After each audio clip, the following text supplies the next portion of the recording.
जैसा कि आप लोग को पता होगा, बीपीएससी 68 का मेंस का एग्ज़ाम चल रहा है, जो 12 मई को आयोग द्वारा निर्धारित की गई थी, जो 12 मई को कंडक्ट कराया गया है।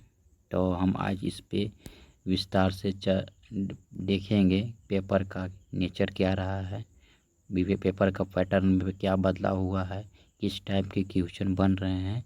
तो मैं इस पे आयोग के द्वारा फॉर्मेट भी तैयार किया गया था, तो उससे हम ज़्यादा कुछ डिले नहीं करते हुए हम समझेंगे कि जैसे कि जो नए एस्पिरेंट होंगे उनको ये बात को पता नहीं होगा, तो हम उनको बताना चाहेंगे GS 1 का पेपर 1 है, जो टोटल 300 मार्क्स का होता है, 3 घंटा का होता है। ठीक है, आप यहाँ पे खंड ए है, खंड सेक्शन ए है।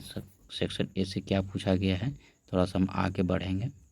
तो ये यहाँ पर हम थोड़ा और जूम करेंगे आपको, ताकि समझ सकें, आपको क्लियरली दिख सके।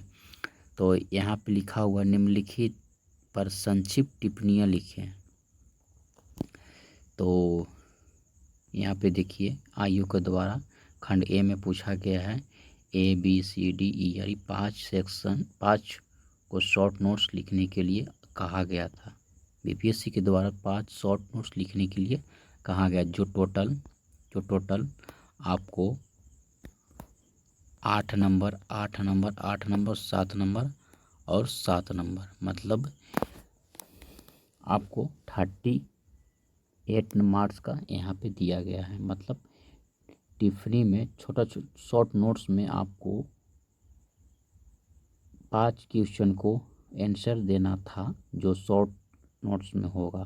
टोटल को उसका मार्क्स होगा 8 नंबर 8 नंबर, मतलब 3 को रहेगा जो 8 नंबर का रहेगा, और 2 जो होगा आपका 7 नंबर का होगा। ठीक है, तो यहाँ पर क्या पूछा गया था, भारत सरकार अधिनियम। क्वेश्चन का पहला का क्वेश्चन जो पूछा गया था वो भारत सरकार अधिनियम। ठीक है, भारत सरकार अधिनियम के बारे में पूछा गया था। दूसरा पूछा गया बिरसा मुंडा। तीसरा पूछा गया है इंडिको नील विद्रोह। चौथा पूछा गया है पटना कलम चित्रकला। चौथा पूछा गया, पाँचवा पूछा गया है प्राचीन काल में पूर्व भारत में गुहाओं का विकास। 5 क्वेश्चन, इसमें पाँचों का क्वेश्चन को आंसर देना अनिवार्य था। ठीक है, आंसर 5 क्वेश्चन को देना अनिवार्य था, 5 क्वेश्चन को। लेकिन यहाँ पे मार्क्स दिया गया था 8 नंबर 8 नंबर 8 नंबर, उसके बाद 7 नंबर। ठीक है,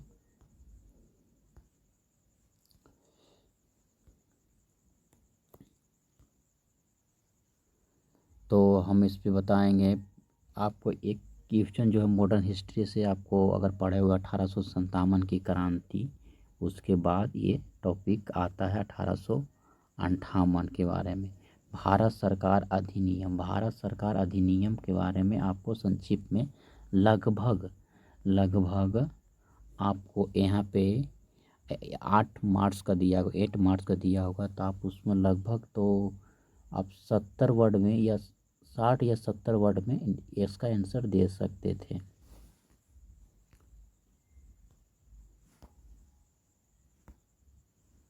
साठ या 70 वर्ड में आप इसका आंसर दे सकते थे।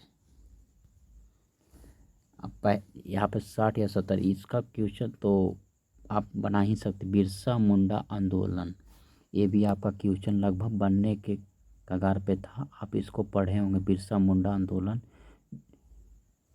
इंडिको नील विद्रोह, ये थोड़ा सा डिफ़िकल्ट था, जो आप लोग नील विद्रोह तो पढ़े होंगे प्रीलिम्स को लेकर के। पटना कलम चित्रकला, ये भी आपका प्रीवियस ईयर से आया, लेकिन थोड़ा सा ये प्राचीन काल में पूर्व भारत में गुहाओं का विकास, ये थोड़ा प्राचीन काल से पूछा गया था, जो मॉडर्न हिस्ट्री से अलग सेशन था। मॉडर्न हिस्ट्री से ये इसका सेशन अलग था प्राचीन काल में।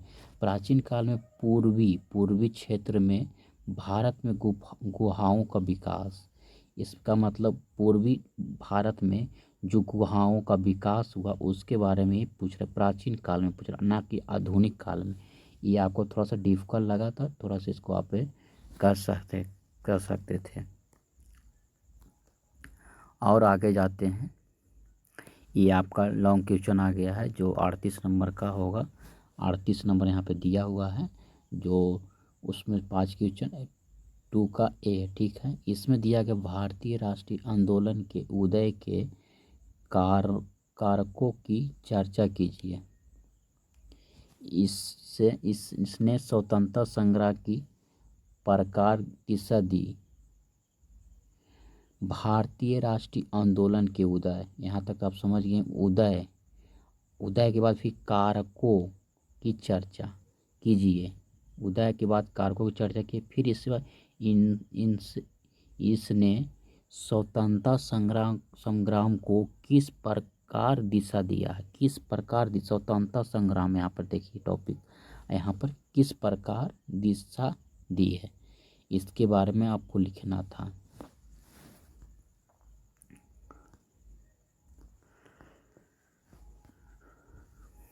और इसमें अथवा करके था, मतलब इसको अगर क्वेश्चन का आंसर आप नहीं जानते, चाहे क्वेश्चन का आंसर नहीं देने में सक्षम है, अगर आपको पूरी कॉन्फिडेंस इस पर नहीं आ पा रही, तो अथवा वाला क्वेश्चन को आप आंसर दे सकते हैं। ये भी आपका एक ही, मतलब एक क्वेश्चन का दो क्वेश्चन दिया गया, लेकिन उसमें एक आंसर आप दे सकते थे, जो 38 नंबर मिलेगा। इसमें कार्य ब्रिटिश शासन की विभिन्न योजनाओं के अंतर्गत बिहार में औपनिवेशिक तकनीकी शिक्षा की विकास की चर्चा कीजिए। इसके प्रभाव का आलोचनात्मक विश्लेषण कीजिए। ये PYQ है। PYQ में आप देखेंगे, PYQ में आप देखेंगे कि इसमें से आपको लगभग क्वेश्चन आया ही आया। ये PYQ इसको कह सकते हैं, आप इस पर पढ़ें, इस पर आप लिख सकते हैं।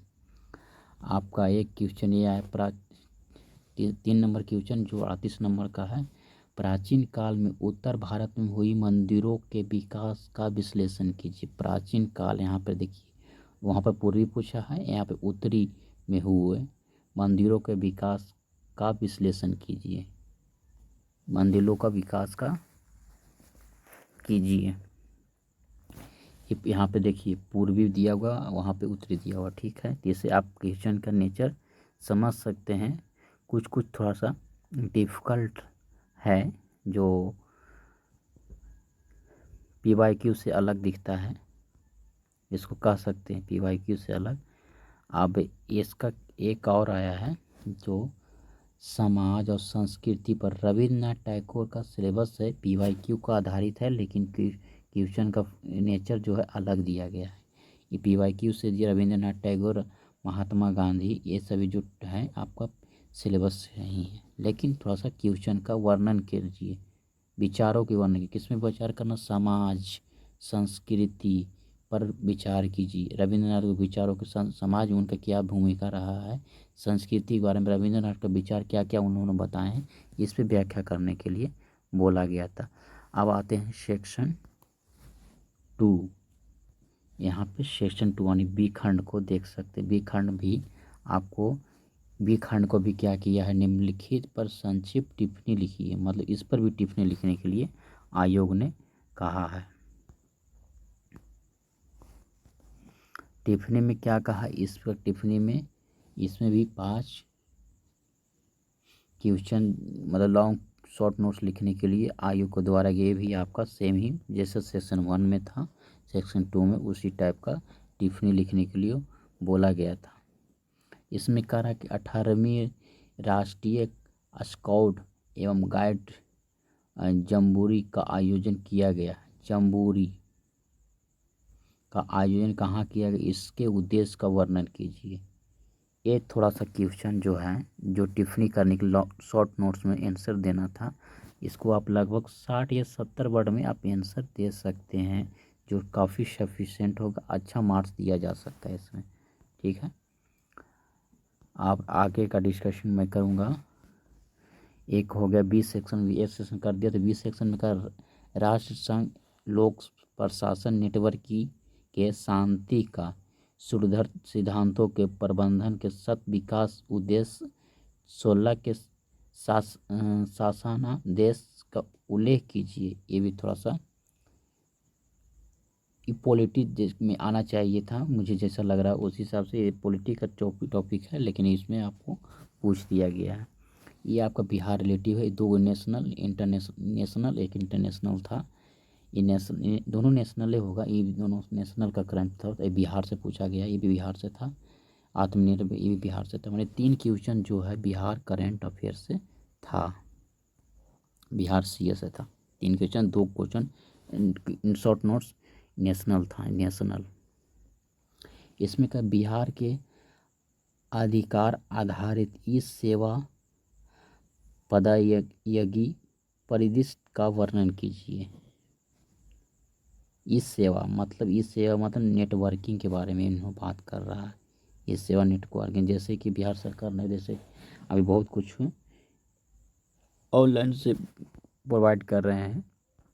और जब मेंस के आंसर हम आपको मॉडल आंसर लिख करके बताएंगे किस टाइप का, लेकिन अभी क्वेश्चन का हम थोड़ा सा नेचर को पकड़ने का प्रयास करेंगे। डी नंबर का बिहार राज्य में सौर ऊर्जा उत्पादन के क्षेत्र में किए गए प्रयासों का वर्णन की। सौर ऊर्जा, यहाँ पर देखिए सौर ऊर्जा का जिक्र किया गया। अभी जब देखिएगा बिहार में सभी विश्वविद्यालय हो, सभी जगह सौर ऊर्जा का बहुत अच्छे से इसका काम चल रहा है। सौर ऊर्जा के मतलब बहुत जगह लगाया जा रहा है, तो सौर ऊर्जा का बढ़ावा मिल रहा है। बिहार राज्य में सौर ऊर्जा उत्पादन के क्षेत्र में किए गए प्रयास का वर्णन किए।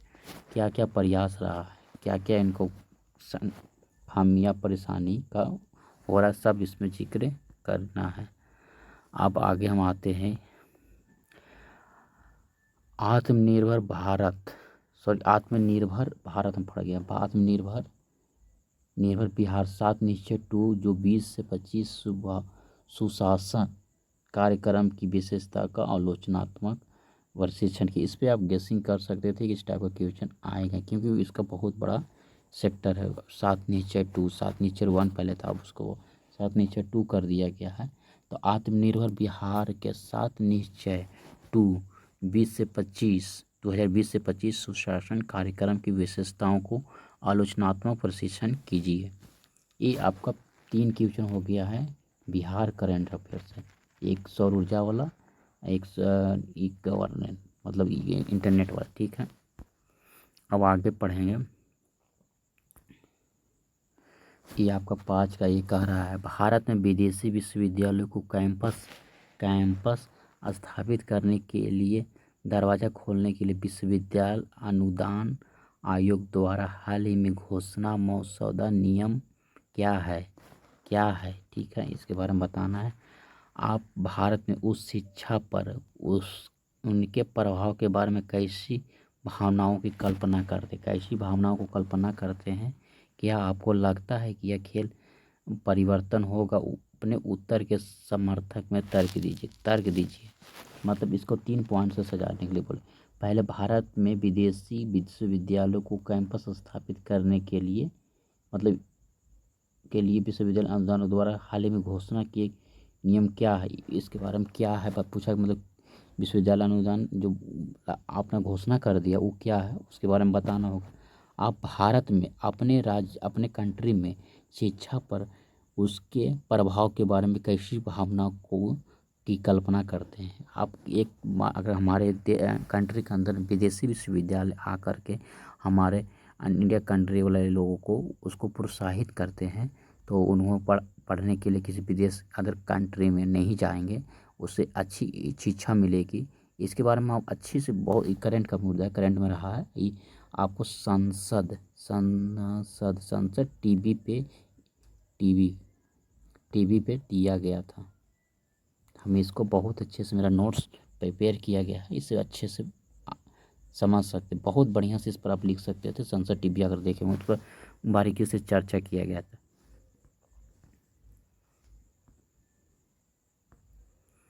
ये अथवा वाला टॉपिक है, मगर इसको नहीं आता तो आप इसको दे सकते। इसमें भी आप उपराष्ट्रपति का जिक्र किया गया है, उपराष्ट्रपति द्वारा आलोचनात्मक 20 सेक्शन EB 38 नंबर का।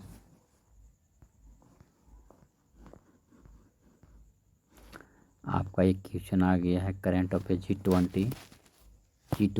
आपको क्या लगता है कि इस साल के अंत में दिल्ली में होने वाले G20 शिखर सम्मेलन अपनी अस्थायी